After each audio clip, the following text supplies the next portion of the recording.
याद है वो 8th क्लास। ऐसा लगता था जैसे बचपन से निकले हो और अब हम बड़े हो गए हो। अब हम समझदार हो गए हैं और बच्चे नहीं रहे। हाँ, वैसे बड़े तो हो गए थे, पर उतने नहीं जितना हमें लगता था। थोड़ी बहुत समझदारी अब आने लगी थी। किताबें अब और ज्यादा हमें सताने लगी थी। उस 8th क्लास की बात सबसे अलग थी। काफी सारी नासमझी वाली हरकतें हमने उसी क्लास में की थी।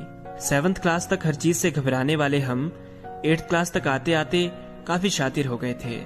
हमारा बचपना अब और शरारती हो गया था। दोस्तों के साथ लड़ाई झगड़ा, क्लास टेस्ट में चीटिंग, स्कूल असेंबली मिस करना और एक दूसरे के लंच बॉक्सेस खाली करना, इसी क्लास में हमने शुरू किया था। कभी दोस्तों के बैग बेंचेस से बांध देते थे और कभी चौक और डस्टर के लिए दूसरी क्लास वालों से लड़ते थे। होमवर्क स्कूल में करना इसी क्लास से शुरू किया था।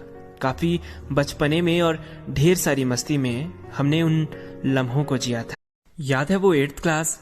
ऐसा लगता था जैसे बचपन से निकले हो और अब हम बड़े हो गए हो। अब हम समझदार हो गए हैं और बच्चे नहीं रहे। हाँ, वैसे बड़े तो हो गए थे, पर उतने नहीं जितना हमें लगता था। थोड़ी बहुत समझदारी अब आने लगी थी। किताबें अब और ज्यादा हमें सताने लगी थी। उस 8th क्लास की बात सबसे अलग थी। काफी सारी नासमझी वाली हरकतें हमने उसी क्लास में की थी। 7th क्लास तक हर चीज से घबराने वाले हम 8th क्लास तक आते आते काफी शातिर हो गए थे।